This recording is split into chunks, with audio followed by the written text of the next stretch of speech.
Yo, this is Steezer coming from you live 3 p.m. Fridays on HighPressure Graffiti Podcast. Today I got my guest Beers here today. You want to go ahead and state your name and kind of let people know what you got going on in your life? Beerski. I'm just out here trying to get it in, man. Old man trying to play a young man's game. That's all. Right on. You say you're an old man trying to play a young man's old man trying to play a young man's game. How long would you say that you've been painting graffiti for? Oh, I don't know.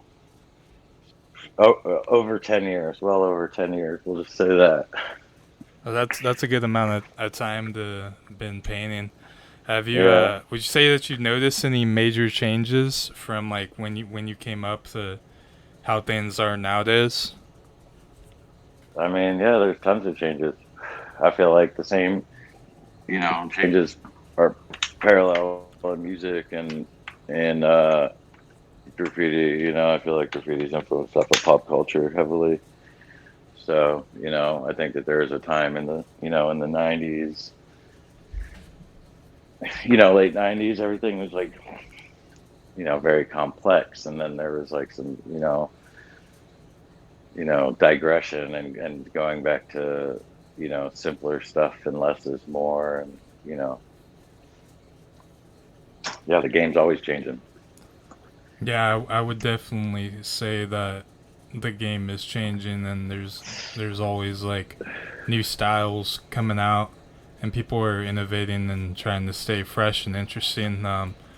What do you think about like this anti-style movement that's been happening? I mean, there's stuff that, regardless of how it's executed, is like properly proportioned and like has good 3D. And I think that those are like the two most important things in graffiti is proportion and 3D. And they're things that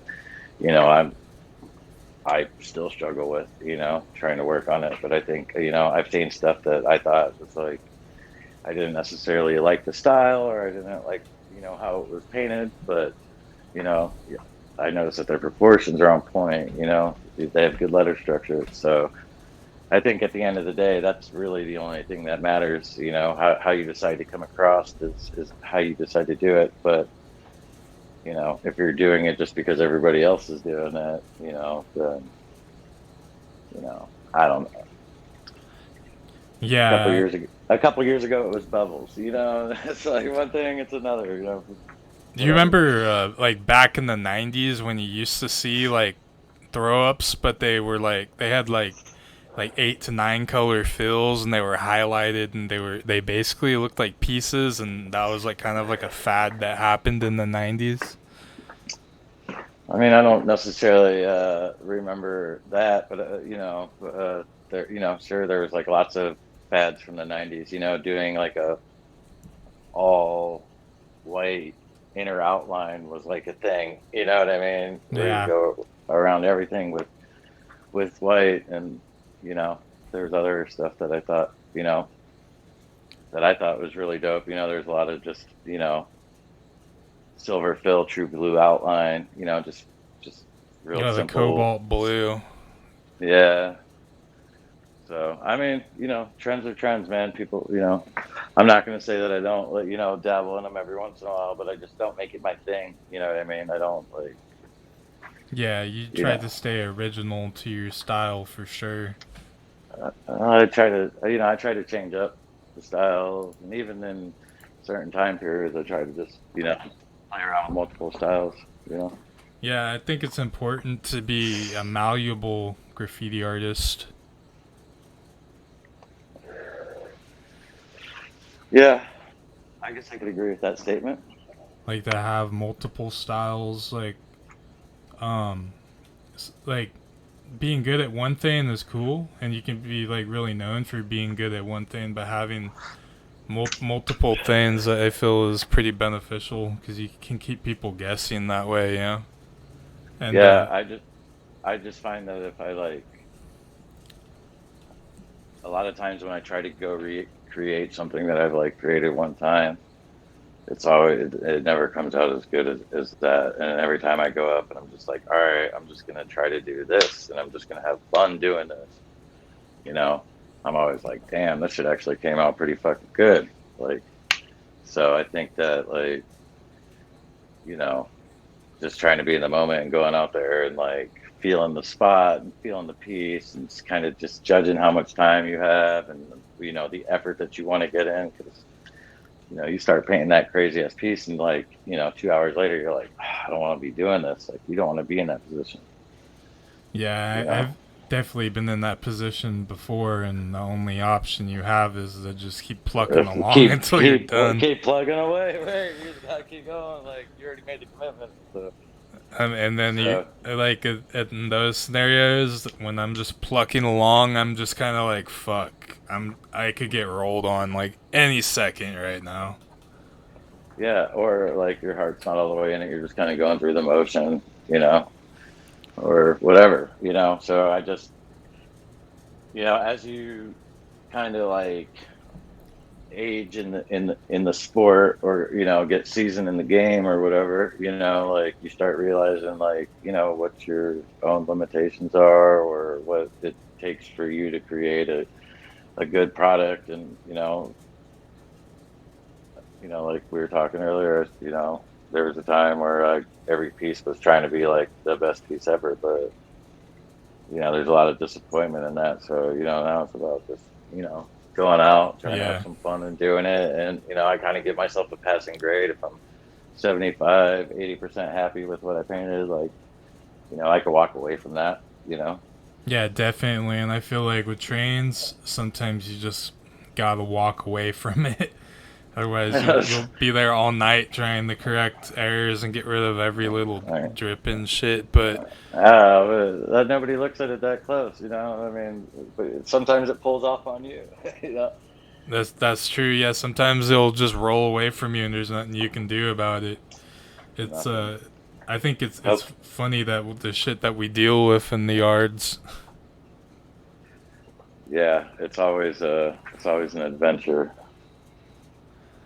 There's usually some sort of weird shit happening, some weird tweaker shit, you know, gangsters, whatever it is. Every yard has its kink, you know. Yeah, I would say like where I'm at, it's like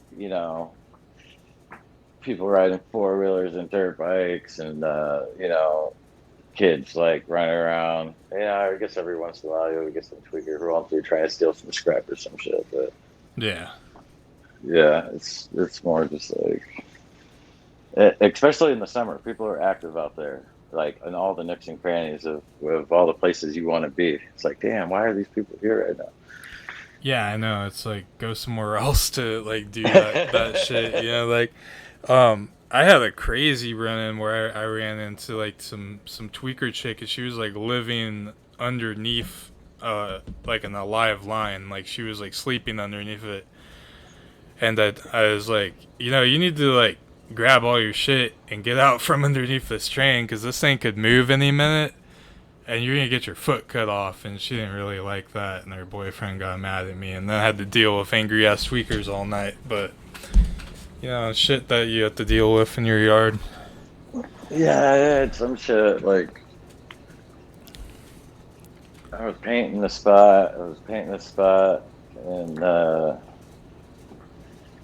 the city, right? The baseball team's about to go to the World Series and everything, so the whole city's like already on fire practically. And I'm painting a spot with this dude. It's like right downtown, and I keep hearing this jingling of these keys, and I have my keys on a little thing on my belt loop. So I like put them in my back pocket. And I keep hearing it, and I'm like looking under the trains, I don't see shit. And then it was just like boom, all of a sudden these two chicks hop up over the train. It like came out of nowhere. And I was like, what the fuck? I was like, hey, what's up? Did we win? And they're like, what are you talking about? I was like, oh, never mind. Like, you would know if we did, you know. And then turned around and they were like gone. They were like vanished. It was like the weirdest shit ever. That's wild. Just like ghosts in the yard, pretty much. Yeah, except for there were two young hot chicks. You know? That's tight. Yeah, I was talking to my boy. I was like, dude, I thought this was about to be like a fantasy or something popping up. Yeah, for sure. That'd be tight. Just get laid in the train yard by some random chick. That'd be sick. All because their keys are jingling. Yeah, no, that the key part kind of throws me off. Why they would have jingling keys, but I mean, I mean, I had the keys on the outside of my pants too, and I was like walking around, and I was like, all right, maybe that's my keys, right? You know, so I put them in my pocket. I still kept hearing it. I don't know. They must have just been walking from somewhere. I just have no idea where. yeah, the yards can be pretty surprising sometimes, um, and dangerous too. I've had Yeah, some crazy run-ins up in Washington where it was in like they were like humping, they were humping boxcars, yep. Kicking and them down the hill you don't you don't fucking hear those things coming. at all. No, and if it's like a foggy night, they could just roll past you right through the fog. Oh man, You're just yeah, like shit. Like yeah. That's wild as hell. yeah, because it does get foggy and cold out there, especially in the wintertime. Right? But yeah, no, Yeah, that was like one of my first early experiences in the yard. Is just like a ghost box car just rolling straight through, right past me. yeah, yeah. Mine was like I was done painting my piece, and my buddy was like finishing up. So I started like, I'm like, what can I do to help? You know, so I'm starting to do something, and I like go to take this line, and it's in between like the two braces on the box car or whatever, and I kind of like fuck it up. So I like lean a little bit closer to try to cut it back and make it straight. Right as I'm like leaning in, the line gets kicked, and I swear I jumped like 6 feet straight back.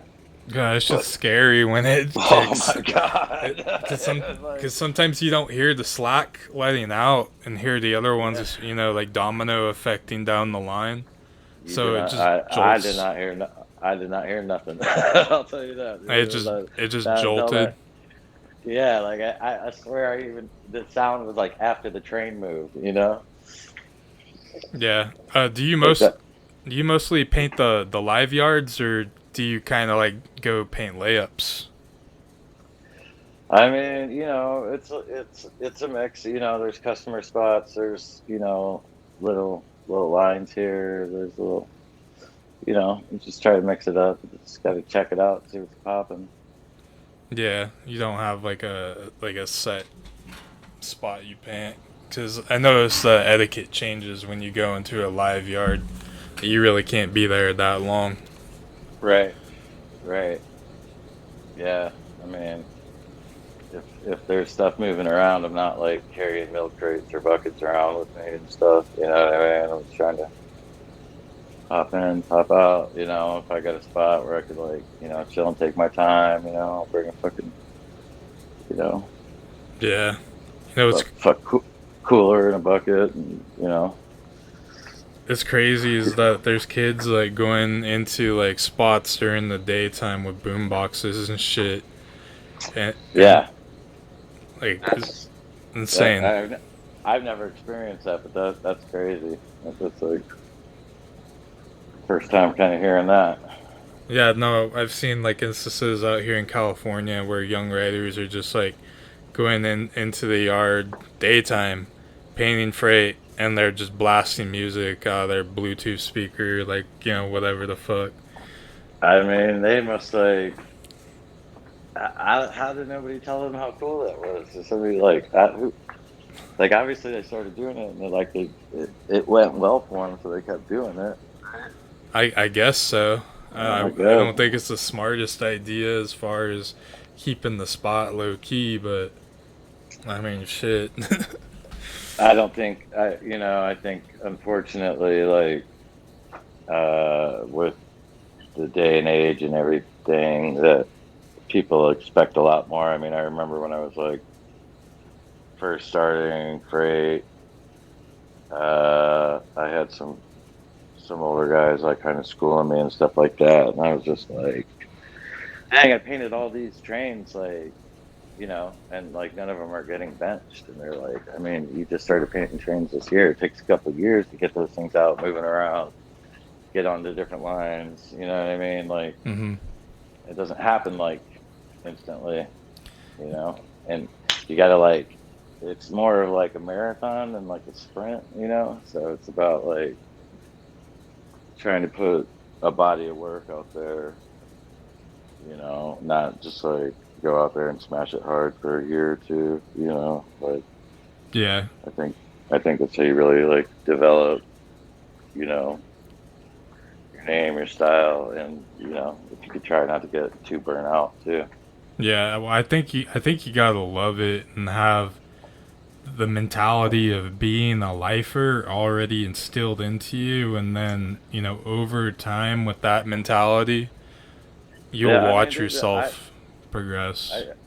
I think I feel like I am like a fan of it. There's a lot of times where I go up into the spots, no streaks, no flicks, just to look and see what's there, just look at it, see who's up, see, what colors they use, how they rocked it, you know what I mean? Yeah, I mean, Like I still enjoy that part, I'm still a big fan. yeah, I think benching was really important for at least my graffiti career. Yeah. Definitely, benching is really important. You get to see what's going on firsthand. You don't have to rely on social media because you see it in person, and a picture doesn't really. Oh, absolutely. No, 100%. I mean, there's spots like I seen that were like in, other big city, Philadelphia and New York City. And then when I go to those cities and see them, it's like, oh shit, that's where that is. You know what I mean? Because the picture shows the work, but it doesn't show the surrounding and the environment. And, you know, sometimes it's really big shit in these like really active spots. Like, there's like, Yeah, it's crazy, and I give props to dudes that do whole cars and super active yards where there's bowls and shit and fucking railroad cops and workers like every 5 seconds. Like that shit takes balls, and it takes knowing the yard and having some sort of like recon skills or something, man. Absolutely, bro. It could be very, I feel like a lot of people can be very, tactical and militant. Recon is the perfect word. I think there's a lot of research that goes into, the spots, the colors. You know what I mean? Like Yeah, all of that, all of that shit. Getting the flick. Painting is such a small portion of the whole experience. You know what getting I the mean? flick is the most risky part sometimes. Absolutely, dude. Scene of the crime, right? Yep.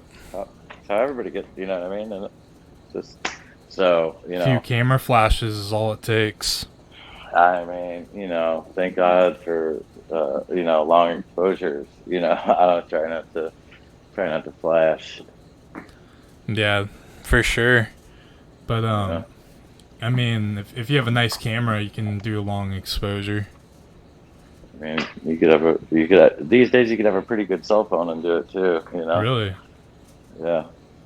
I'll have to try that. I have a crappy phone. If I feel like it's too risky to like take a flick, I won't even take a flick. I'll Sure. just wait till it Yeah. gets benched. Yeah. I've learned that there's a long period where I wasn't taking pictures of anything. Yeah, and I think that's just part of the game when you start painting freight. At least when you paint streets, you can come back the next day and take a picture. But Yeah. I mean, but it's like it's really, I think it's they kind of rock hand in hand.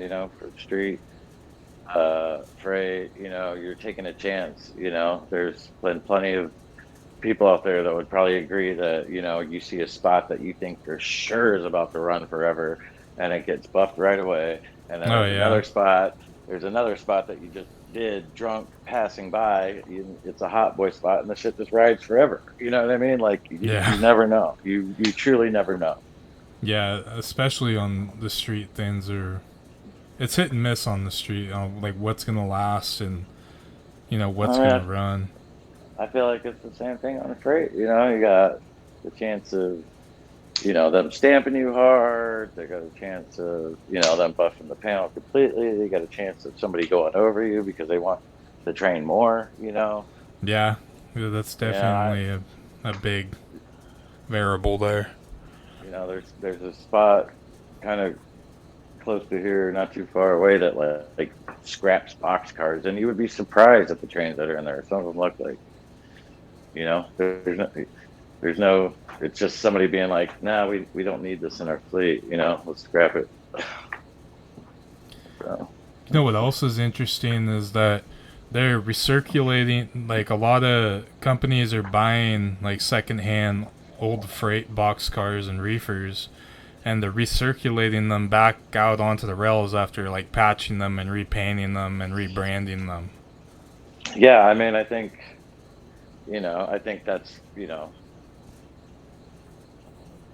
that's kind of like buying a used car, right? Like it's probably more cost effective, more affordable. They're probably getting a deal, like, da, da, da, we're going to buy, 80 of your box cars, whatever. It also seems like, stuff is like out there for a long time. I still come across a lot of stuff with, in the mid late 70s built date on them. Yeah, I've So, seen some Golden West that were like have like I don't know like it was like a '68 build date. wow. Yeah, it was one of the flat panel Golden West. That one got away from me though. I got chased Only that night. the only time I ever got any flats of those was out there, out that way, Central Valley. Yeah, they're still out here.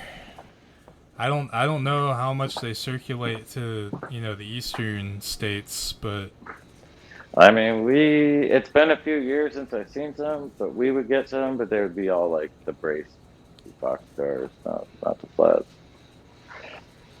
do you have like a hobby of like when you see a rare train, it's like you have to paint it? Yeah, I mean, I just got one. I mean, it was a Hydra Cushion Southern Pacific, Dope. and I got a Southern Pacific before, but this is my first time getting one of those Hydra Cushions, and like all the years I've been looking at magazines or like scoping people benching on the internet. Oh, I've seen those things. I'm like, man, yeah. So I think a few different lines have hydro cushions, don't they? Like Milwaukee Central. I think there's like the Cotton Belt one did too, Yeah, which I that's don't a know if rare like, one if you ever see those. yeah, I haven't seen one in real life. I mean, the only other like one that's really kind of got away is like one of those line boxcars. They're like white on the two sides with the red door. And I've got the hopper, but I've never got the boxcar. I always wanted one. So Always, always. it seems like there's like 1,000 or more, like thousands of grain cars that are just completely untouched, and they sit in these Yeah, giant storage loops. Where they fill sure. them up with like a remote locomotive or something. Right. Do you think those get benched less, or like do you? Uh, well, I think that there's certain trains that are like owned by certain companies, and they're just like maintaining their businesses. And depending on where they're at geographically in the country, there might not be people painting them. There might not be people benching them. You know, but I think that there's some really, you know, good lines out there, that run, across all of the Midwest, up all the way up into, Western Canada. So would you say So, that certain railroad lines are probably useless painting as far as like maybe like uh, grain cars that if you go to the yard where there's a bunch of grain cars and you don't see graffiti on any of them, maybe that's a line that's not worth painting. Maybe it's like a short line or something. I mean, I would ask, what are you painting for? You know what I mean? Like at Yeah, that point, I'd ask, what are you painting for? Are you painting so other people see it, or are you painting to paint and like get up? Because it's like, all right, like I might not go invest all of my time in that line, but if I'm the only other motherfucker up on that line, I'm gonna paint me a couple. Like yeah, exactly. it's just so you spread the love. So it's like it depends on what your end game is. Like are you trying to like get benched and get trying to develop a following or a name or whatever? Then maybe you don't want to focus so much energy on that. But Yeah, I think I focus trying to be on multiple lines, but sometimes it just ends up being like, well, that's all there is that night, and that's all I got. But I've been um, seeing like I don't know, I've been seeing lines that I wouldn't think would have graffiti on it, and now they're starting to have graffiti on it. So that's kind of cool to see stuff coming in with graffiti on it that didn't before. right. So spots that were kind of like all just blank, and now stuff's popping up. Yeah, people like a Yeah. lot is popping Yeah. up on the Richardsons, and before it doesn't get painted as much, but I guess people like the Richardsons because I don't know, they have like a cool logo or something. I mean I think I can agree with that. I'm a sucker for a logo. Yeah. Yeah, Speaking there's of these other. logos, have you ever seen one of those cold trains? Yeah, yeah. We had a little fella getting those. So probably have 5 or 6 of them. Nice. Yeah, yeah. What happened to those? They just kind of like fell off, huh? I don't know. I mean, they kind of came out of nowhere too. It was like I never seen it before, and then boom, all of a sudden it was like the big rage. There's these blue reefers with this cool steam engine with snowflakes coming out the top, and there's only 75 cars in their fleet. And it's like all this like hype, and they just we just started getting them. So Yeah, I mean, there's probably some hype based around them. Maybe a lot of hype.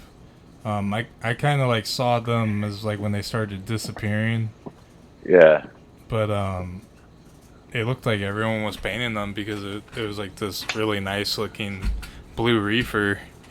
And I mean but there really wasn't a lot of them. I think that there's a lot of beef that started out of those trains. because it I was think like that a small fleet. it's a small fleet and kind of like technology as far as like documenting is catching up to the speed that people are painting them.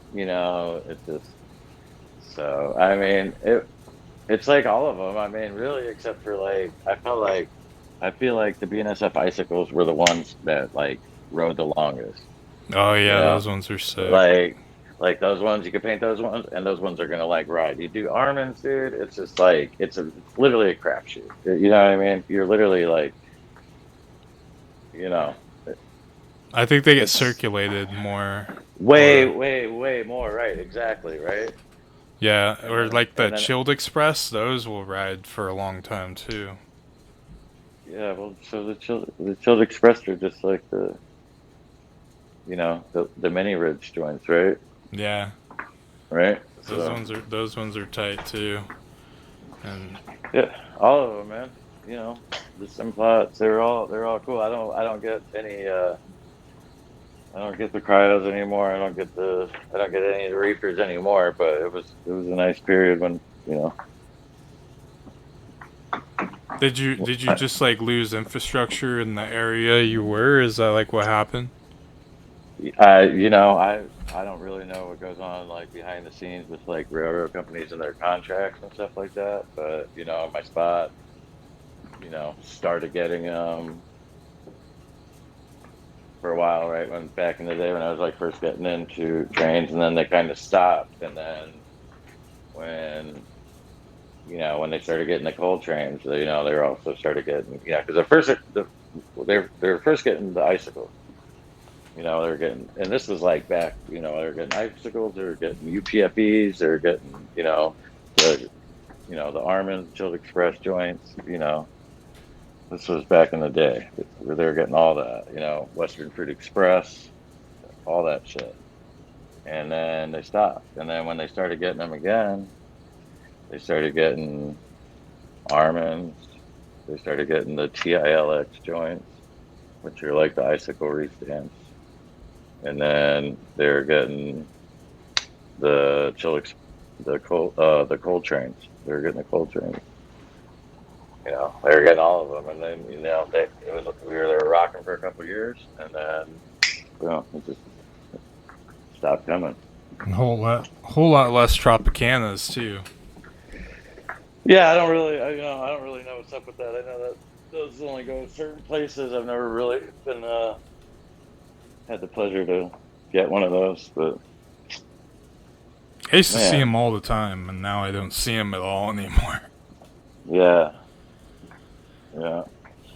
I mean, I became like it was a little less desirable for me to try to go get one after they took the Chiquita banana lady off or whatever.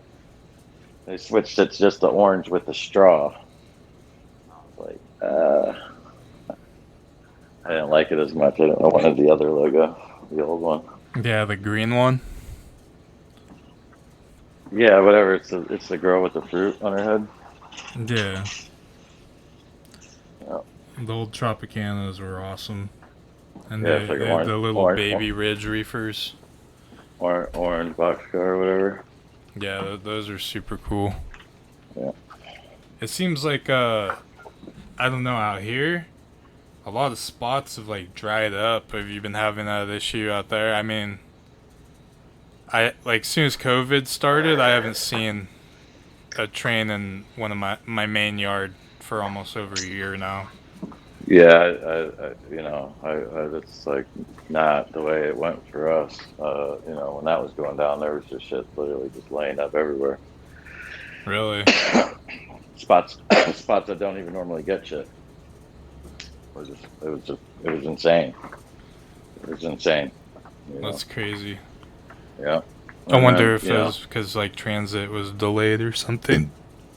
I mean, I think at that point the whole country was just staying still. So, Yeah, for sure. Um, what was the biggest influence on your graffiti career? Would you say? I mean, I guess that's kind of like a little bit of a layered question. I guess it depends on like what part of my graffiti career that you're, interested about. I think that I've had different influences in different stages. There's something different that made me want to start writing graffiti that made, and something different that made me start wanting to write freight, and then something, so Well, I I mean, think that this show's mostly centered around freight. So, what would you say drew you to freights? so. One, there was like just trains everywhere, right? And at the time, like right when I was like really starting to come up, it was kind of like extra shit. Like I would just go to this spot and I just like do tags and hollows on a bunch of different trains. I didn't really like care, you know. And I started getting hot in the streets, so I was like trying to like switch my lane a little bit, kind of like get out of the fast lane. And Prey had just moved from California to Ohio, and he was like painting with dudes in my crew and shit. And so we were sitting there talking one day, and we are talking about trains and the big four, what part of the country these different trains get. Like he was just really kind of just schooled me to that, and it was like boom, like instantly it became like just like romantic about trains or like almost like obsessed with them. I was just like just spending all my time in the yard after that,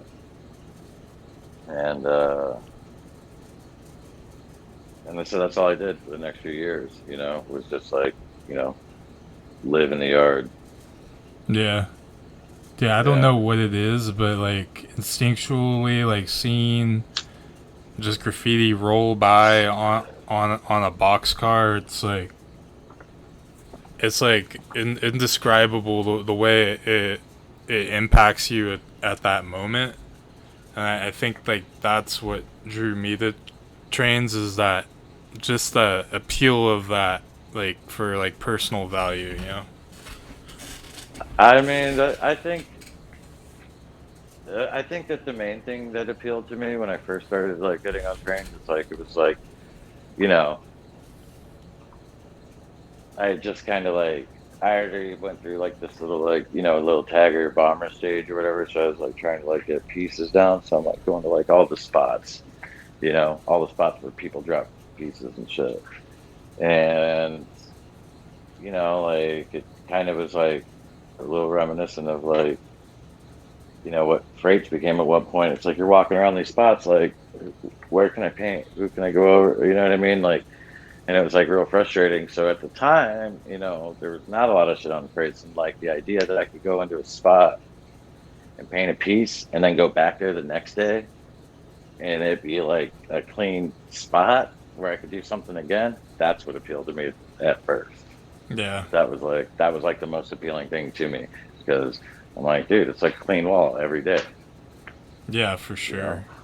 And it's always changing up, and it's like you never. It's like a gamble because you never know what you're gonna get. It's like you can get boxcars one day, you get grain trains the next day, you get holy rollers the next day, like whatever. Like it can always change up. You get reefers the next day. I mean, I think that like all spots change. I was listening to one of your other podcasts, and the part was talking about spots that like just burn out and stop getting shit, Yeah. and I've had that happen. For years. 10 years, the spot ain't getting shit, and then recently, boom, all of a sudden they're getting shit again. The spots come back up, and then you know, not all the time, but sometimes they're better than they were before. Yeah. I've had a couple of times where it's like, the spots have got better over the years. So, it's just I it's feel it's like Amer. when you paint freight graffiti, you always have to be like on the prowl for like new spots, new yards because I mean yours can like dry up pretty fast. I mean, and you want to like, diversify your bonds. You know what I mean? Like, you don't want to be painting the exact same lines. You want to try to like, you know, at least in this area of the country, there's a few different systems moving. So, if you're hitting one area, you're getting one system, and that's all your stuff's gonna be limited to where it goes throughout the country. So, Yeah, try and I to, think that's the issue with like California is like we only have like maybe two servicers and that's Union Pacific and BNSF. right, That's right, only transport we have really. So right, we're limited. and then we have the other ones, CSX, NS, but then there's KCS. They just did that big merger. There's been a lot of new stuff popping through because of that. That's cool. And then plenty of other little short lines and shit around. Do you mostly get the paint in the day out there, or you mostly paint at night? Uh, I think that. I'd say majority of the time is at night. I do have some times where you know I could be out in the middle of nowhere and paint during the day. It's not as often as it used to be, but Yeah, those are the coolest spots. Like if you can just like have a nice chill daytime spot, but they seem like they're pretty rare nowadays. yeah, and also what we were talking about too. It seems like all the weirdos seem to find the spots. So when you're out there during the day, especially, it seems like you're bumping into some weirdos out there. Yeah, I mean you're more likely to depending on if it's rural or not. But Right. if I don't know, like when I was in Washington, I felt like I was spoiled with spots. Yeah, there's definitely, yeah. I mean, I'm sure there's people that are more fortunate and people that are less fortunate as far as like the variety and stuff that they got. You just gotta, I lucked out, I guess. Yeah, I mean variety is important for sure. I think in all aspects of writing, variety is pretty important to have. Yeah, but I mean, there's stuff out there that I don't get. Like I don't really get intermodals at all, and like I just look at all the pieces on those, and I'm like, man, no top and no bottom. Think of all the paint I could save. Just painting on those. It's like, That's true. I mean, I've never painted intermodals either, but um, oddly enough, they do come into where I'm at. yeah, I mean, they run a lot of places. I mean, that's like you know, the number one moving type of train. It seems to be the method of shipping now for a lot of people. I mean, Um, when everything's getting made overseas and it's coming over in a container, yeah, that's how you move it. yeah, exactly. Do you think the freight scene is gonna continue to change, but do you think the trains will change much from their original design and like in the coming years? I mean, that's hard to say. There's like I was looking into some, like jet paint technologies, and there's some like crazy shit in the works as far as like what they're going to be able to do to these trains and stuff. But um, they just have to kind of play it by ear. Like it's hard to say what the future is going to be. Yeah, that's true. I'm As just far like as I was talking to Diet HTK and like when Obama became president, he's like, "Oh yeah, there's not gonna be any more trains anymore." He's like, "That's done." I'm like, "What do you mean?" And he's like, "Yeah, Obama's president. He uh, wants to get rid of them or something." And I was like, well, "No I mean, way." that's like the craziest. Yeah, I mean, that's just somebody who has a politically charged opinion. Yeah, most likely a politically charged opinion. But when I was a kid, I was like, that just sounds like so weird to be like, oh, like freight trains are just gonna disappear one day. Yeah, I mean, it's just like you know, right, it could be possible, but I don't think it's going to be anytime soon. There's like a lot of money wrapped into it, and it's the number one way of transporting exports and imports. So I mean, right now, Definitely. right now, there's until they can get water in the middle of the country, they're not putting them all on trucks. Yeah, that's definitely true. Um, do you think you have issues like with new writers like coming into your yard? Do you think like social media has made the yards look more appealing to a lot of writers? I, I could speculate that for sure. You know, I kind of got off social media because it was just better for my mental health. So Yeah, I agree. it's it's it's interesting how much that social media plays a part. in graffiti, and graffiti is the act of like going out and painting, you know what I mean? Like there's a lot of people who like draw or they go to, you know, do production walls and there's nothing wrong with it. I mean, that's all part of it, but like I love to see, those same people when, they do a busted tag somewhere or,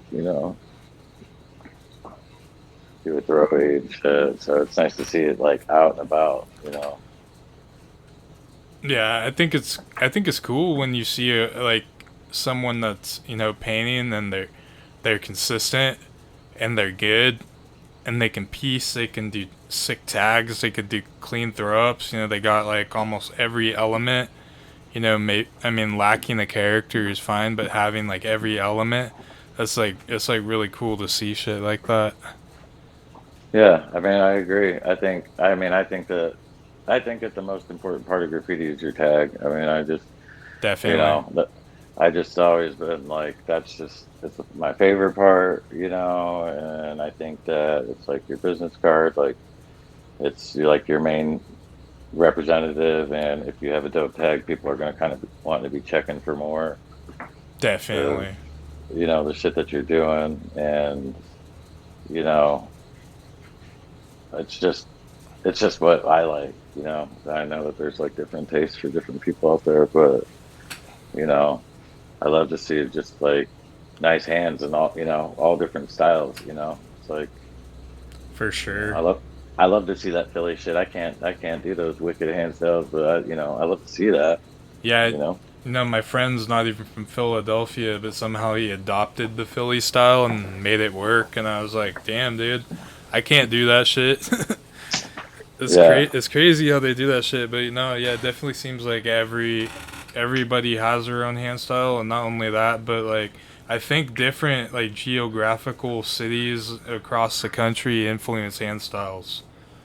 sure. Yeah, I think that's changed a little bit from the internet, but I mean, like definitely like in the '90s, like you could tell if somebody was like from the Southwest, whether it was like LA or Arizona or you know what I mean, like whatever. They Yeah, had the West Coast, style. It's just now there's a lot of people that can do a lot of different stuff. I think when I first started like developing my style, it was pretty much like a New York style because like that was like the grounding of like like what I went off of was was like looking at stuff like like Style Wars and Sure. like fuck Graph Volume 1 and shit like that. Like Yeah. looking at those old VHSs and DVDs and all I saw they're doing like all New York style. Fill-ins, throw ups, just Yep. bombing straight letters.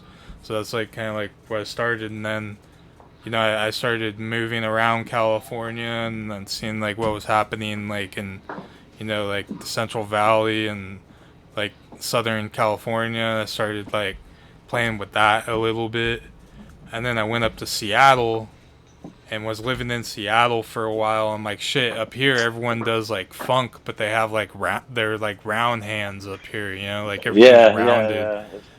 That was that weird kind of punk rockers hand styles. Is what I called that. It seemed like all the freight hopper dudes were doing shit like that from out there.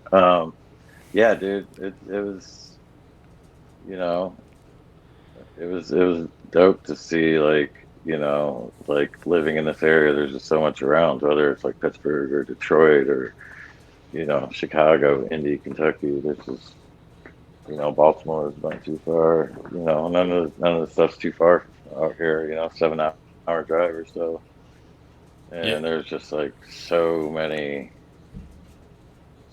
like it's just like this area of the country at least it's just like such a mesh melting pot type of deal. I think that a lot of people uh got influence from a lot of different stuff as far as the Midwest goes, and then especially when there's people coming from the West out here that a lot of those West Coast styles got influenced out here for a period too. who do you think are probably like the most influential writers that you were like inspired by? I mean, the big ones that I looked up to coming up was probably, the first one that I was really just like crazy about was Cess. And then Revoke, man, after that, like I don't know, he just does a lot of like styles very well, Yeah. Yeah. And then, and the freights, people that at first remember really, really kind of, that I've seen them and I was like, damn, like, these people aren't like, doing the craziest shit ever, but they're doing their own unique style and they're doing it really well. And, those people like, Psy from DOS, with all the shit he was doing on freights, mixing his background and his letters together, stuff like that. Yeah. Um, I think, kind of all of those dudes at the time, those DOS dudes, Ace, they all had a little thing on the freights, and then I think also those, the heavy metal dudes, Spell, Yen, Ewok, you know, those dudes were doing like kind of what people are doing, now is kind of like whatever. What did you call it? The anti style? Is that what you Oh, call you it? mean like where they're breaking away from traditional letter structure? Well, yeah, back then, like in the late '90s, like those heavy metal dudes were doing, you know what I mean, breaking away from a lot of what people would consider as traditional, kind of like more hip hop graffiti. I You mean, know, Lack was a good example of that for sure. YME. Yeah. Yeah, well, I mean, I think a lot of those dudes, I mean, Lack, Learn, Burn, Rich. I think that a lot of those dudes had some, obviously New England and East Coast influence, but I definitely think what they brought to the freight game in the late '90s was something completely different. It was, so recognizable when you seen a Lack piece. You know, Those guys are dope. yeah, And yeah, no, I think YME is probably like like one of like the biggest monumental crews in the country for its time. I mean, I think not only for its time, but also the amount of people that they had and the location that they were in. You know what I mean? Being like way up north. I mean, I guess it really doesn't matter where you're at. You can go and put in work, but what those guys did on the lines they did is like definitely impactful to the things I was seeing Yeah, and coming those up. guys will like paint in waist deep snow, like in Yeah, a blizzard. They don't I can care. relate. I could relate to that too. I've had some snowy nights in Washington, but Yeah, I kind of like those nights because then it's like ultra chill on those nights. it's ultra chill. It's ultra bright. You know, Yeah, because any light uh, reflects off the snow back to the boxcar, and you're just like, oh, right, it's like it's daytime. I can see all my colors. right. It's just that wind chill is what I don't like. Yeah, it's cold. You You the gotta winds. wear a thick jacket and tough it out. But yeah, Yeah, it gets fucking cold out there for sure, and your fingers you get fucking frostbite on your fingers for sure. Wear extra thick yeah, gloves. yeah. So, like, what do you get out of graffiti? Do you like, you know, does it like meditation for you, or do you get irritable if you don't do it? It's like something you have to do. I mean, I think for sure. I think there's a period where it's like if I don't get out there, kind of like just even go through all of that, hopping lines, getting, you know, getting shook, having to pack up or dip or just all of the action of doing it, and also being creative in that type of environment definitely gives me like a level of satisfaction. Like Yeah. it's definitely a reason why I've done it for so long. It's it's just part became of how I deal and how I cope. With life and stuff. It seems like So every part of the game is kind of enjoyable. Like whether you're doing a nice piece or you're bombing or getting chased and you get away, and it's still like fun. It's like shit, we got away. Let's do that again. yeah, Like yeah. chases There's can been a be lot fun of sometimes as long as they don't get too wild. yeah, yeah. I've had a few. They've been alright. I think that just being able to kind of go put yourself out there in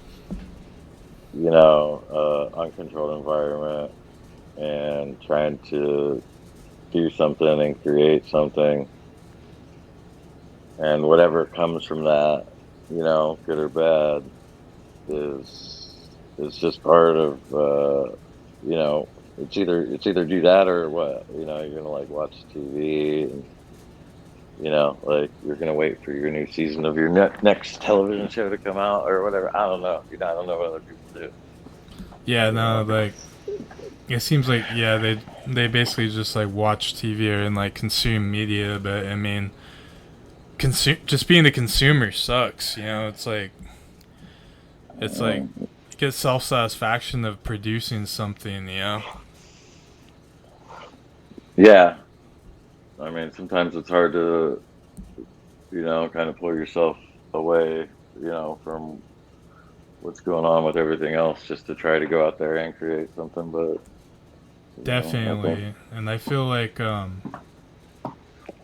canvases, doing like little HO scales and shit. It's not gonna replace that feeling. It's not a substitute. So it's like once you're in this game, you're just kind of fucked for life. yeah, I mean, yeah, I guess it depends on like who you are. I mean, I personally agree with you, but I mean, there's other people who get burnt out, and you know, Yeah, I hopefully, guess so, but hopefully, you see, I've seen a lot of people take a lot of long breaks, and some of them come back, some of them don't. I think graffiti, if you make it work right, it has the opportunity to give you so fucking much. Like, I think I it mean, definitely impacts my personality outside of graffiti. sure, I think that that's also, impacted like skills, photography, learning to like look at an area and, you know, use the space to make a design, there's lots of stuff.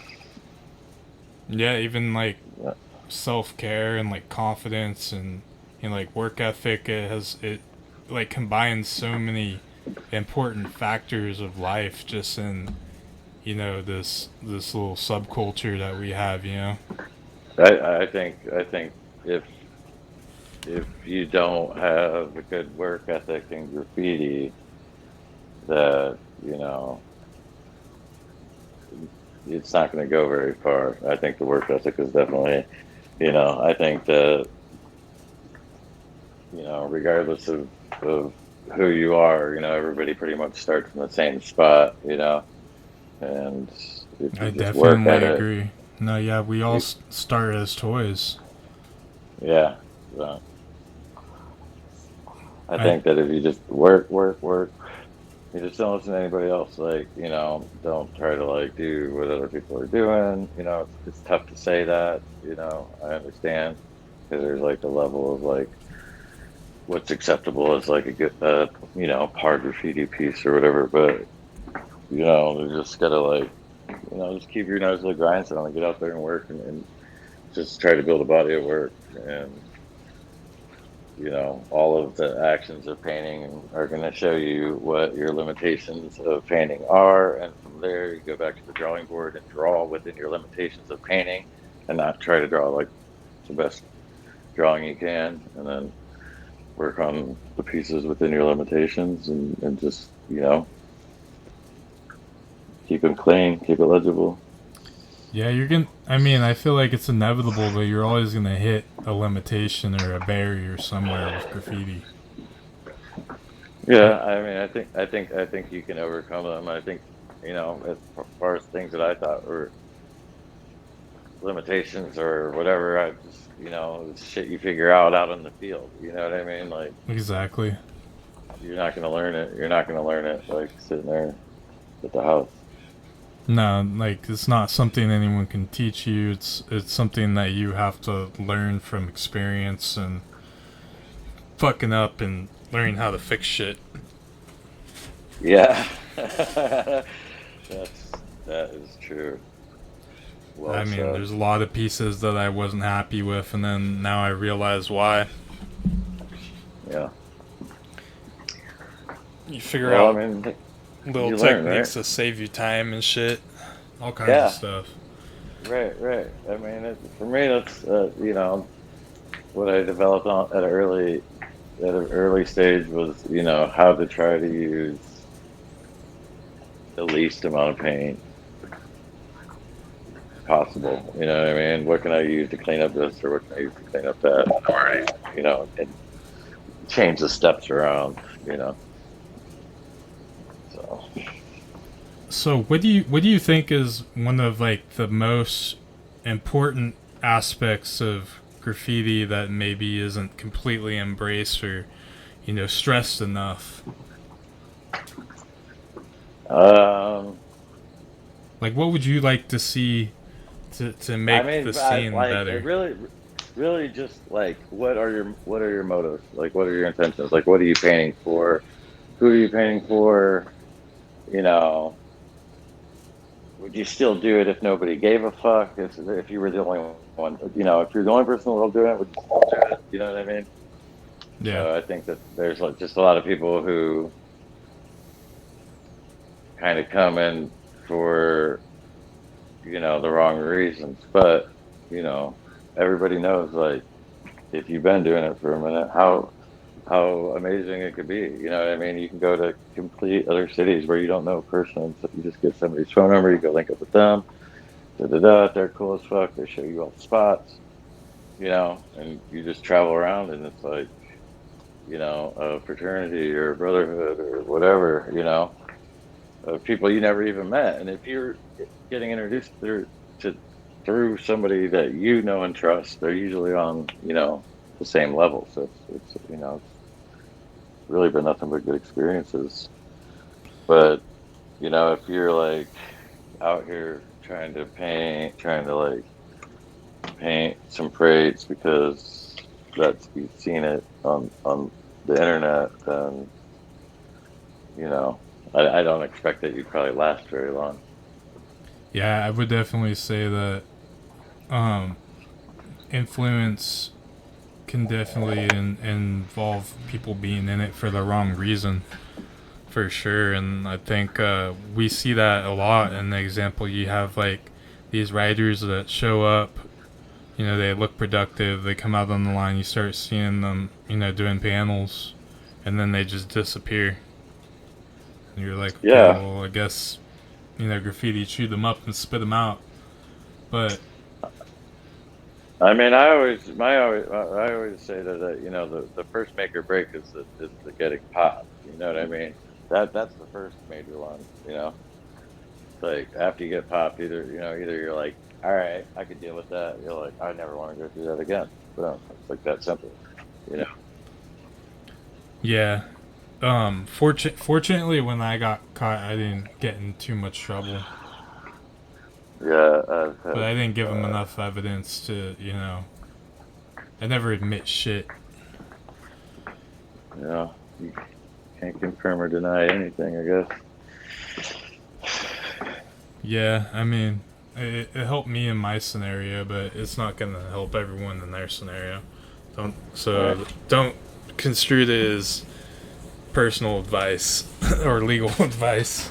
Yeah, I would say consult your counsel.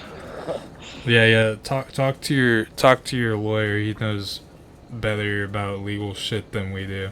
But yeah, no, I feel like yeah, getting caught definitely is a make or break for a lot of people because then they realize, you know, oh, it's not that bad, or like that fucked up a lot of shit for me. Right. And there's been people who keep going, and there's people who don't. I don't know. I So mean, if uh, you like it, I don't see a point to stop really, especially if you put I in the work. mean, I think that if you like, you gotta put into perspective of like how much you got over versus, what I'm saying, what you didn't get over with. What's the win ratio, right? You can't always expect to keep doing shit. Expect to like never, what I mean, have anything come of it, right? Yeah, exactly. I mean, I So, guess that's where we talk about risk and reward, right? right, right. So if I have like, 5,000 wins and I have like four losses, right? Like, okay, I could live with that ratio. I'd like it to be lower, but whatever. That's a good ratio. It's better than some people gambling in the casino. I'll Right. take that gamble. I'll take that bet. Right. Fuck, dude, I'll take that bet. Yeah, right. So, I mean, I guess that's why, at least that's just my perspective of, Just have what I've some got, money what saved I'm, in case, you know? right. But Yeah. you have any crazy stories? I mean, I don't, yeah, I mean, I don't, of course I have crazy stories. I don't know what I got that would, entertain the listener so much. I got this story that I was just telling this. Actually, this dude was just in town, and he reminded me of it. He's like, "Yeah, I want to put this in an interview, so I'll tell that story." So, all right, before I even go paint, typically like on a normal night, I wouldn't like bring with me any like drugs or anything that I wasn't like planning on using, you know. But I went to go like make this little play, da da da, and save time. I just brought this shit with me, and I'm painting it end to end by myself, and my two dudes are painting next to me, and they're on one train. I'm on another train by myself, and they get done, and I was like, yeah, like blah blah, blah, just save me a spot on the next one. I'm not, I want to squeeze in on that one. They're like, all right. So I'm sitting there painting, and the other dude walks up, and he's like, "Yeah, the cops are here." I'm like, "What?" you know? He's like, "Yeah." I was like, "Well, how the fuck do you know?" and he's like, "You know, homeboy's girl called and said, and he had her whip, he had her car, and the cops called her and was like, 'What's your car doing here?' Yada yada yada, kind of giving her the rundown. Why is it here?" And somebody had called and said they seen like people walking in the woods or whatever. They're like, "All right, we're about to dip out. So we're dipping out. We're dipping out this other way. We get all the way out and shit. We're about to stash our bags and shit. And I'm like, "Fuck, dude, I ain't trying to leave this shit in here. Like, it's too much money." And so I was like, "All right, I'm just gonna take it with." And so we're walking out. We're walking through this neighborhood, and all of a sudden there's like this cop coming through this neighborhood, and I just started getting geeked and all paranoid. So I just fucking opened this shit up. It was like 27 Vicodin or some shit. I was like, eat them all. Start chewing them up. And the cops just rolled up and just like asked us where we were going. And we told them we were going to these apartments around the corner. And they just like said, all right. And they just like left. And so I immediately like started getting sick as fuck. Like, I mean, I was like throwing up like for 2 days after that. Like, I just left there, went and got food. And I was like, the craziest experience ever.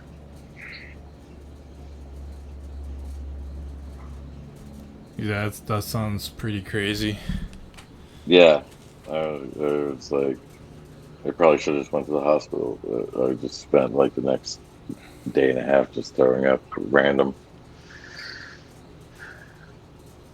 So, what do you think exactly made you sick? The 27 Vicodin I ate because I That thought the cops were rolling up on us. holy shit, that's a lot of Vicodin.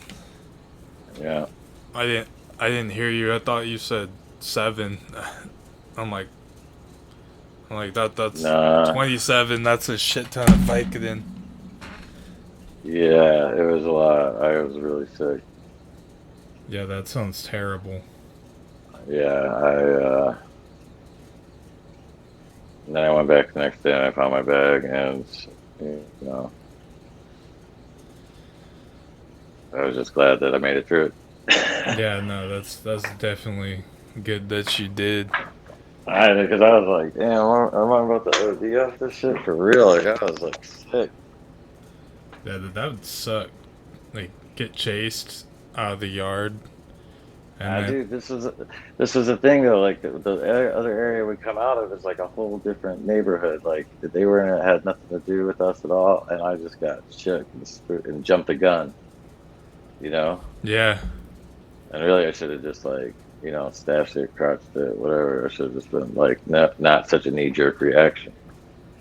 Well, I mean like cops, man. I mean,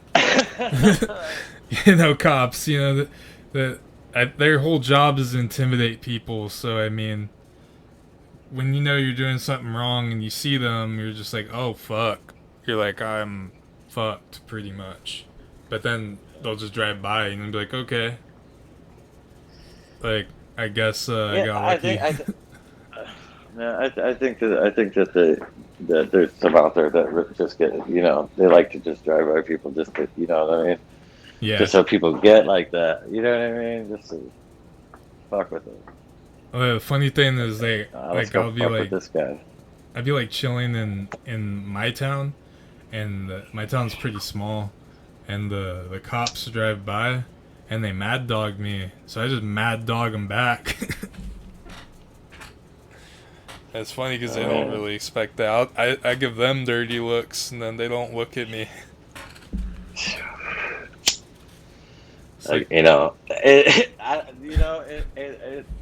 at this current moment in time, that's probably like really possible, but I don't think that might have been as possible, you know, years ago. yeah, not in that situation. Yeah, maybe. I don't know. Everyone's got a cell phone, so maybe like they're afraid or something. Like You know what it's like out there, bro. Defund the police, all that shit. shit's Yeah, wild. The they last gotta be careful. year. They gotta be careful what they do. Yeah, Yeah. exactly. Yeah, shit's been wild. But you ever run into like any workers and stuff? Are they usually pretty cool out there? I mean, dude, I've had like a mixed bag, dude. You know what I mean? Like, it literally, it's like a person by person thing. I mean, I've had like ones that are hella cool. They're shining the lantern and shit for you. I've had ones that are like, what I'm saying, get the fuck out of here. You know what I mean? Like, Yeah. you know, I've had ones kind of try to like run at me, and I just kind of hop over real quick and I'm out. Yeah, just hop over the knuckle and get out of there real quick. I mean, yeah, that's what happened that time. These two dudes, they're like talking to each other, like, "What do you call that?" The other guy's like, "I think they call it art." And the other guy just started running at me. I was like, "I'm out of here." Damn, that Jeez. sucks. Yeah, out here, I guess they're pretty inviting, but I don't know. I think it's only at certain layups that they people run into cool workers. But I think that a lot of it has to do with like how the interaction goes down. I mean, the one thing I try to do is wave before, as soon as there's like any eye contact. yeah, Like, hey, you know what I mean? I don't want to be like scaring the workers like I'm there being aggressive or like well, that's my first move. I But try to back off like as soon as I notice that they're gonna come in my direction. If I see sure, it, if I sure, see the absolutely. engine But roll this, in, I just back off and chill in the shadows and just try to chill dude, I if I mean, can. yeah, absolutely. That's always the goal. Always go with stealth, dude. That's always the goal. But just like we were talking about that shit jumping out at you sometimes, it's like, dude, I've had situations where I turn around, there's like, boom, I see him like two cars away. Like, oh fuck, how the fuck did I not notice that light? You know? Yeah, they just walk up on you because you're like so into doing your piece or something. Right. They just roll right up on you and they're I just mean, like, "Oh, what are you doing, Peyton?" And just be like, yeah, just doing, a little something. Why are you taking the train or just like you don't really have any yeah, other response at that yeah. point in time, How but much? I'll back up. How much time is this gonna be here? Yeah, it's like, you guys taking this right now or it's like you don't know what else to say to them because you're like you already know like well I can either try to make the scenario better for myself or the scenario could become really bad. But the worst thing to do is just run. I mean, I wouldn't say that's like the worst thing to do. If you got your route, you got your, you know what I mean? Like, Yeah, I think, I think that the less context the better. But I think that, if you do have to run into somebody, you know what I mean, that you just obviously you try to treat them with respect, try to kind of inform them a little bit that, like, you're not out here just being an idiot. You know what I mean? yeah, Like, exactly. We're not painting over numbers. We're not yeah, leaving trash and like cans and stuff for them to trip on and stuff. yeah. We're just out here trying to paint and we're, pack in, pack out, In and out. Yeah, Don't want no exactly. static. Yep, leave no trace of anyone being there is the goal too, and I feel like yard rules aren't really communicated, or like people coming into the yards nowadays. Like it seems like just anything's going right now, and it's like really bad to see because I'm watching yards just get hot like every other day. Like yards just basically getting blown up. Yeah, yeah, it's I mean, as far as that type of shit happening, it's definitely summertime, so 'tis the season for you know maybe the people who aren't always out to come out and blow up spots. But I spend a lot of time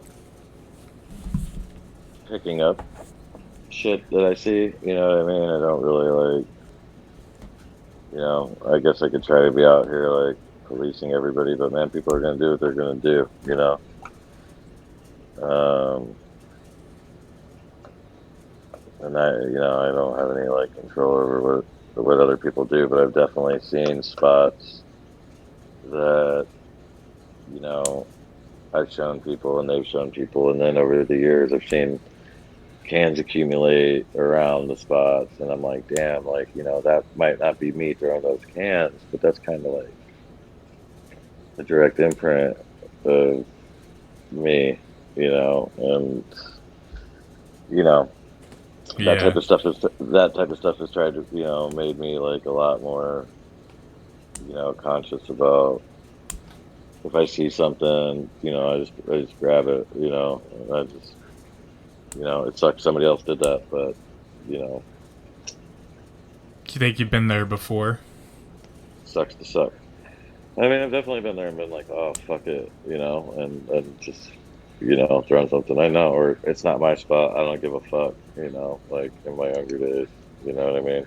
Yeah. And so the thing that really made me kind of like give a fuck was really more like on, I guess, the environmental aspect because I like started, maturing and growing up. I guess that was like the major thing. I mean, it's blowing up the spot too, but it's like, dude, like, Yeah. So, you're throwing your cans in like water and fucking weeds and shit, you know. yeah, for sure. And I think one of the viewers made a good point. Dewey Girl said that she agrees graffiti is pretty gatekeepy nowadays, and you sometimes don't know how to get involved, and now it's just something you have to learn over time. I mean, I think that um, the people that have done it um, for a long time, have put in a lot of work, and a lot of it isn't necessarily about gatekeeping. It is about like, if you really want to do it, then you need to go out there and put out a little body of work. And the people who are like the gate type keepers will like approach you and be like, "Yo, I see you getting out there." You know what I mean? Like, Yeah, you gotta like let it happen organically. Like people are so caught up in like, how do I do it? How do I do it? Like, dude, you do it the same way everybody else does. You go out there and figure it out. You walk the tracks, you find the bridges, you find the spots, you go. You know what I mean? It's just that's part of it is for paying your dues and coming up. yeah, Like, exactly. and if anybody thinks that they're gonna take a shortcut, I don't think any of like the real motherfuckers are gonna like be cool with that.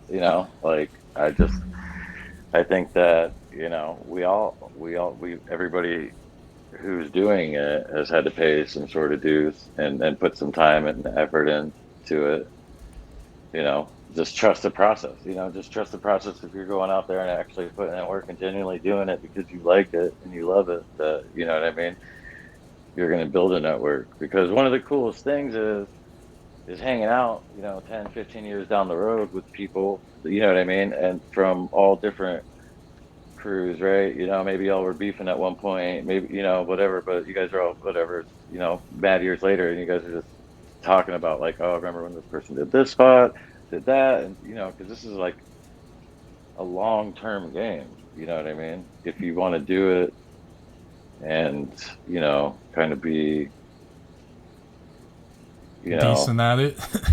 well, I have a long running career. You know what I mean? Yeah. You gotta you gotta think about it in terms of like seasons. You know what I mean?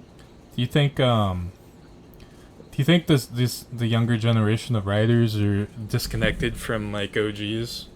Like there's like a generational gap between writers nowadays? Like I mean, I think that it's not just like within graffiti. I mean, it's different like types of music too. I think that like yeah. there's a lot of emphasis when I was younger about like learning the origin, learning the history. You know what I mean? And so that's kind of like in the lane where I'm at. You know, I've seen a lot of different people like do this, and I've seen different people, all different types of people do it really well.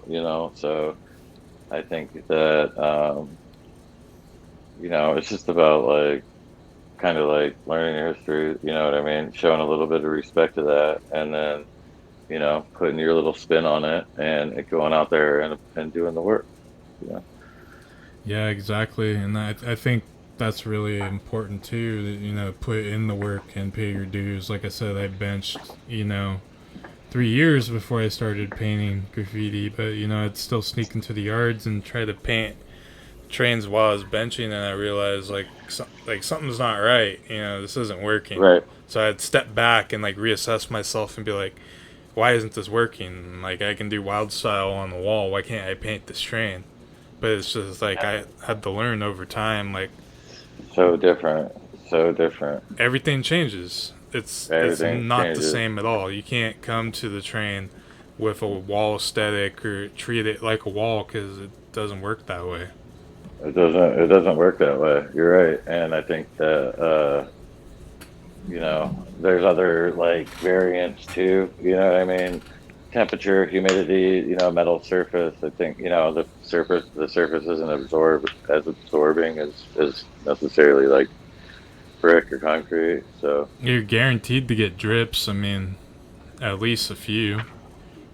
I mean, it's spray paint, man. It's like they drip sometimes. You can't like if you worry about every single little drip. Like, it's not like a museum where people are like looking up like real close to it. Typically when people see it, they're standing, 20 feet away. So I mean, if there's a little drip, like you're not gonna be able to notice that. Like, that's all right.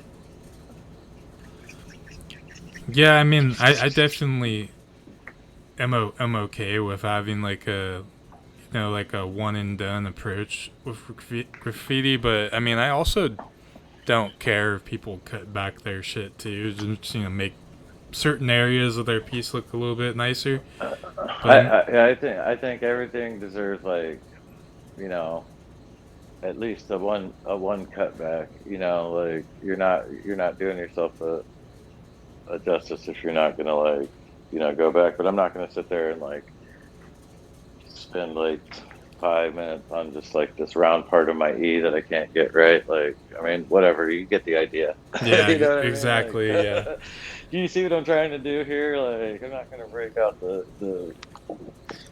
stencil and make it, whatever, man. It's like a hand painted sign. There's supposed to be a little bit of imperfections.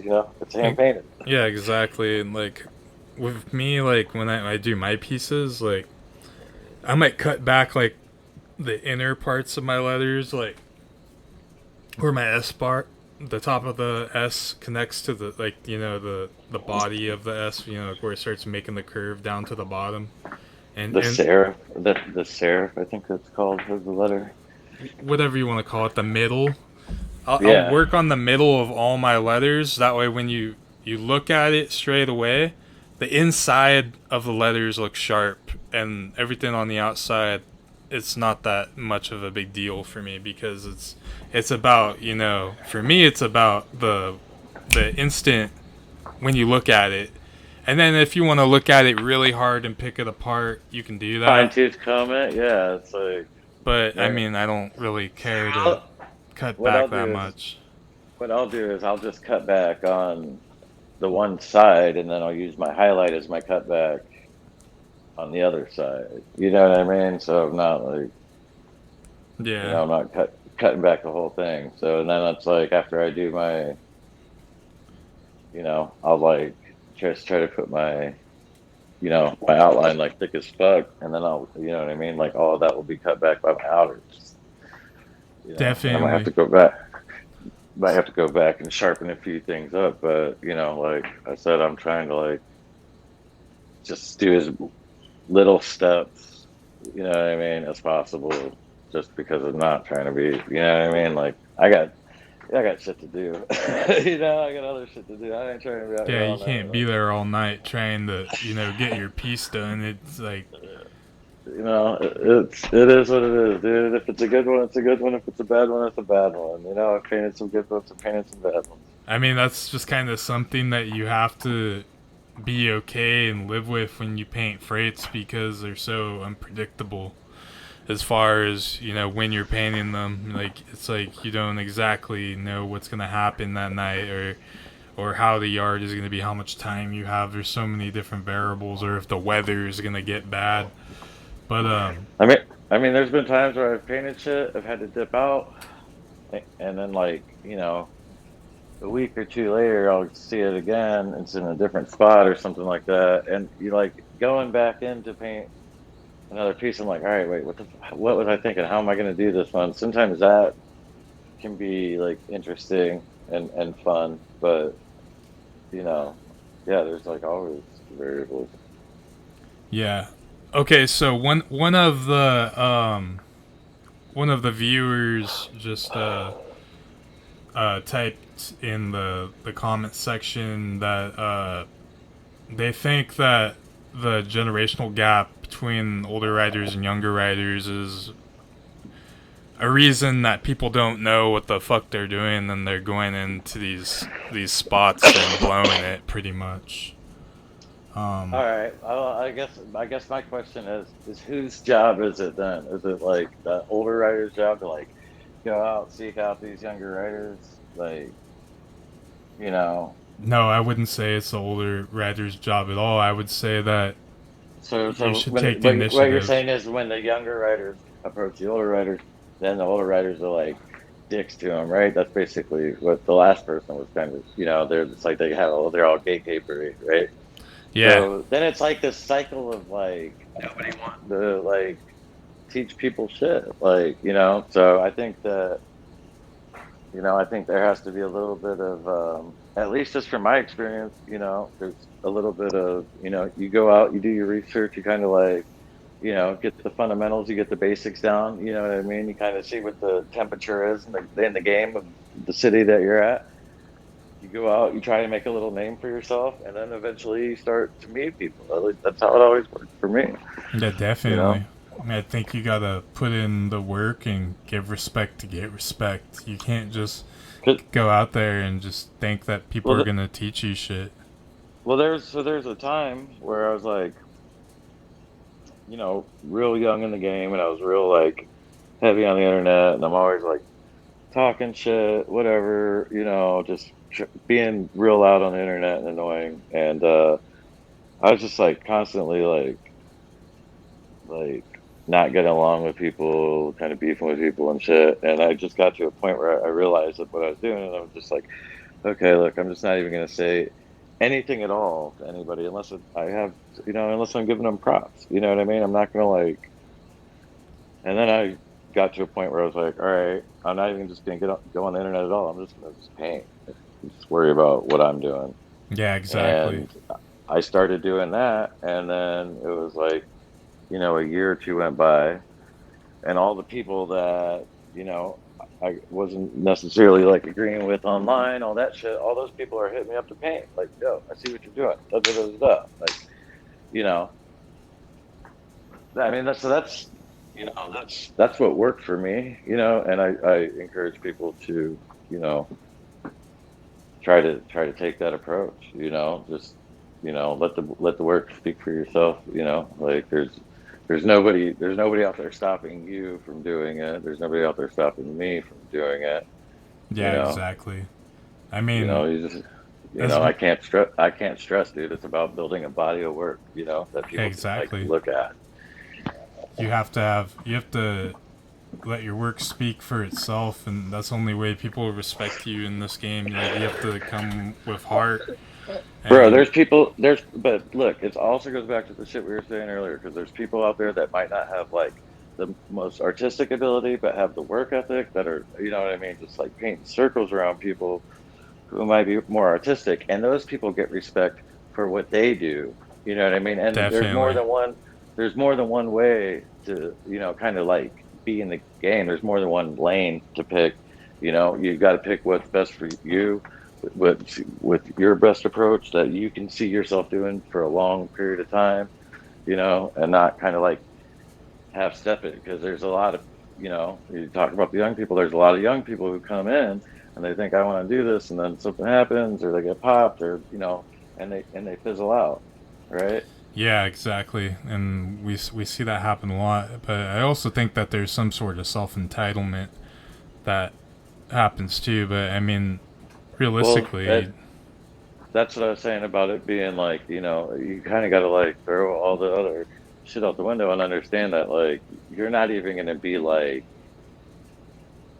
recognized, you know what I mean? exactly.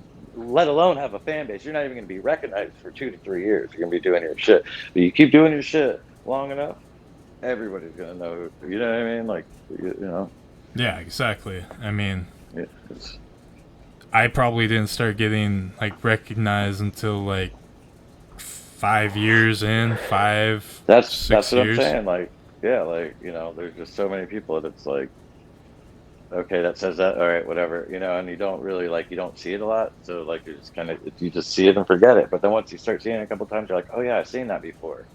And then you're like, oh yeah, who's that guy? He's starting to get nice. Like, you know what I mean? You just got to Yeah, put in the work exactly. and just Like keep. your shit's got to look nice, to some extent. Within reason, like you don't have to With be like a dope piecer, but like you said, there's multiple lanes you can take. Yeah, yeah. I mean, once I like realized that I wasn't gonna like, paint a piece like Sever, you know what I mean? I was Yeah, like, all right, exactly. I'm never gonna be that type of graffiti writer. That's okay though. You know what I mean? Yeah, That's okay.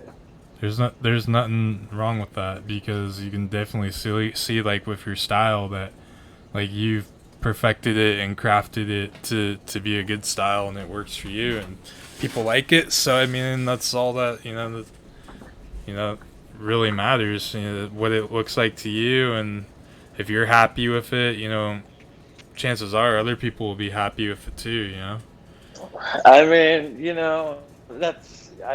this is when I was on social media, like I'd paint these pieces that were like, oh, crazy connections, arrows, all this shit. And I'm like, oh, this shit's so fire. Like, damn, this is like one of my dopest pieces, whatever. They posted, you get like, you know, 40 likes or something like that. And then I'd be like, you post, a simple or, a beer mug or something like that. And then it's like 200 likes, So it's like, Yeah, I also feel like people like what they can relate to, read, understand, you know what I mean?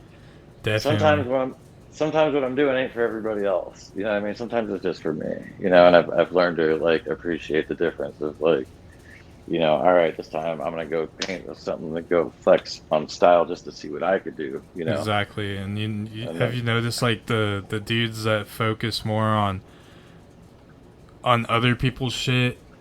Like, oh, they don't like their style. They're the ones that are like they're lacking in their style and they're not getting better because they're focusing so much on what other people think and what they think of other people's shit rather than just fucking focusing on their shit. yeah, because look, this is the bottom line, dude. Like worrying about what other people think is an unobtainable goal. Like there's nothing you could do about what other people think. Getting better and building a body of work and putting in the work is a tangible goal. It's a goal you can obtain because you can do something about it. And that's the difference where people are getting caught up. Like, you're never gonna make everybody happy, you're never gonna make, you know, like you're never gonna be best friends with all the writers or whatever. All you can do is like, go out there, put in a body of work because you want to put it in, and then hopefully people will recognize your work ethic, what you did to the game, and you could possibly start a friendship based on the common, interest of graffiti. That's, if people are out worrying about what other writers are doing or what other people are doing or hoping that somebody's gonna like, you know, hold their hand with them, like, you know, like I said, what are you doing it for, right? You know, like, And at the same time, we're writers. This isn't a daycare. I mean, I don't mind. Listen, dude. I've painted with a lot of people, over my years that were just starting to come up. Like I painted with a fair amount, and I don't mind, showing people like the ropes and stuff like that. But it's like those people like showed me something where I like was like, pulled up on them or whatever. So, and sometimes, you know, life goes on, shit happens, and sometimes it's like, a bit of wasted energy. yeah, So, you know what I mean? I can see how some people might not be just like trying to like go out there and just show everybody everything all the time. Like, exactly. so I can encourage people to just find their own path. Like, and then once you do, you're gonna meet people on the way.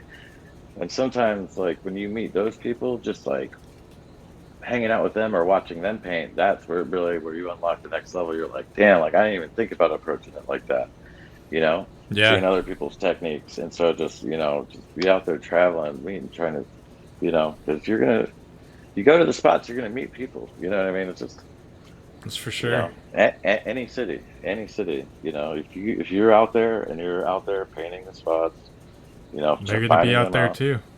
they're gonna be out there too. And that's kind of how it goes. I mean, that's how met like most of my friends that I paint with is just met them on the spot. Yeah, I've met, you know, I've been in other states and, you know, met people at the spot, you know, like it's wild, you know, so just, you just gotta be out there, you know, it's Definitely. not, And you know, it's interesting like because sometimes you feel like you're the only one out there, and then someone just walks up and you're like, oh shit, like I seen your shit all around town, and now here you yeah, are, and I'm from out of town, but I seen your right, shit all around town. Your shit's tight, yeah, and I see what you're doing. They're like, oh, I fuck with it, you know, like. But yeah, I don't like what I like to see, like, because I've brought up a few writers and they've gotten pretty good, and I like brought them into the game. And what hmm I like to see is I like to see someone that, first of all, comes with me with good sketches, like right off the bat, like good sketches. I'm like, okay, well, have you ever painted before? You know, like I might give you some tips, like if you know you've been painting, but your sketches are clean and you have good letter structure. That's like a really big plus for me to like sure, really that's, take them. that's, that's, that's a good, always a good start, you know, or, you know, if you see that they could draw characters really good, their proportions good on their characters, you're like, okay, these are like things that you could, you know, roll over into other elements. But none of that shit matters if you ain't painting. So if you, I want to see, you know, what I like to see is like you out there, you know, catching tags, putting up stickers, you know, doing little throwaways at the chill spots everybody's at. You know what I mean? Like, you know, Yeah, that's, you know, that's what I like to see. Like, okay, damn, this person's actually out here like putting in some effort. Cool. You kind of sit back, wait and see how they do, wait and see how they do. All of a sudden they start getting better. It's like, all right, cool. You know, then you're gonna catch them at the spot. You talk to them, whatever, dude. If they're cool, you know, it's just. But I'm not painting. You know, like I just really care about like what I'm painting and what I'm doing. And I got, you know, like I said, the few people, you know, I go through different painting partners, but you know, like I usually just kind of like mainly just stick with one person. And when I, you know, when you're like painting with one person, bro, you're locked in. Like, you know, when we're painting, you don't have to say shit. Nothing is, you know, like we already know what it is, who's doing what. We're working on everything together. It's like an assembly line, yeah, you exactly. know. Like you develop that, you know, it's just like working with somebody. You just develop that, you know, that ability to, you know, do the same shit and do stuff unsaid, I guess. So It's like you guys think it's like you can become like a one unit or like a one man yeah, band pretty much. It's like you guys all work as like one unit, like a team. It's like you don't even have to yeah. communicate it. It's like you already know. Like it's like oh Yeah, you that's. I mean, that's the way that I like to do the majority of my stuff. I mean, I still got to do, you know, some sneak off. Well, I'll go on some solo missions just because, like, I feel like that's where I get the most creative is when I'm by myself. But I you know, I like to, you know, go out there and just, you know, paint with somebody that I've been painting with that I already know that what they know what I know. yeah So, exactly. yeah. I think that's we all want a good painting partner that's dependable and you know they reliable and kind of know what's going on already. And But what's their skill set? What do they bring? You know, what do they bring to the table? You know, what do they have that I don't have, and what can I help them out with? You know what I mean, and vice versa. You know, that's you know, yeah, I think that's really important for sure to like communicate back and forth like with your crew or you know like the people that you paint with or you know like people that you're bringing up and like kind of having like that give and take relationship of you know like insight is really important for the just like the culture of graffiti altogether to continue to grow and get better. Yeah, I think that I think that graffiti is growing like very rapidly. I think that there's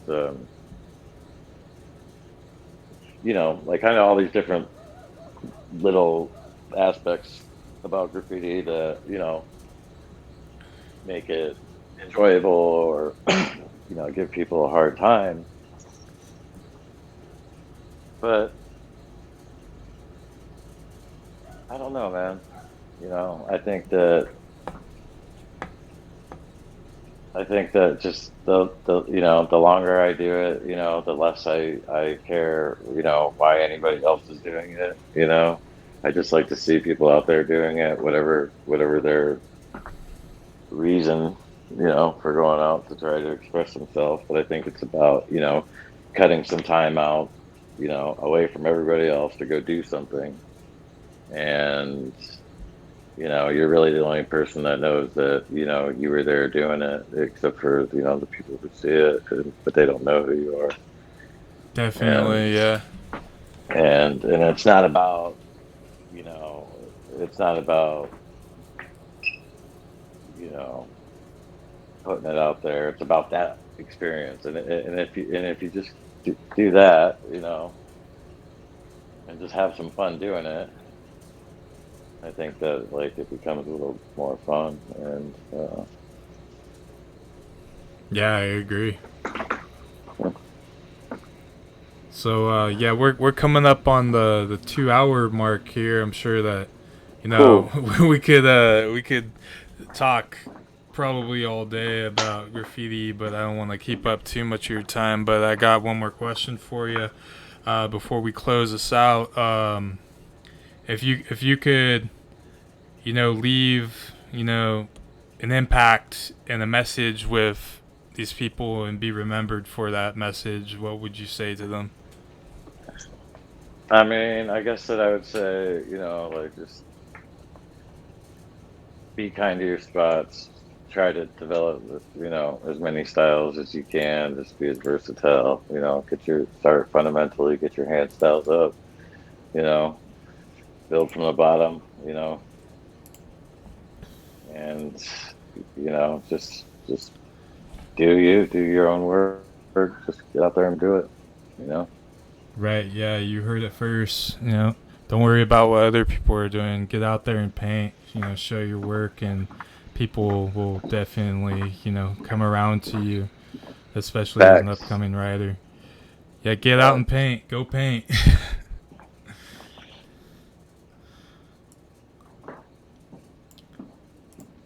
All right, so that's been our interview with Beers. You want to go ahead and close this out? I don't know if you have any way that people can follow you or show love or however. But Nah, man, I'm off all the internet. I just, all of like, my people, you know, they know who they are. I was gonna like, do a shout out thing, yeah, but go it's ahead just and too. shout out your It's just homies. it's just too many. It's just too many to name. But they, you know what I mean. Like I keep in touch with my people. So For sure, for sure. I appreciate you having me on. I appreciate you coming on the show, and I appreciate you sharing your insight and wisdom with us, and letting people know what you got to say, and maybe hearing some stories from the man behind the mask. Yeah, man, it's just my perspective. But thank you. Yeah, all right. So that was our interview with Beers. We'll be here every Thursday. I mean, every Friday at 3 o'clock on HighPressure Graffiti Podcast. Be sure to tune in next week. See you then.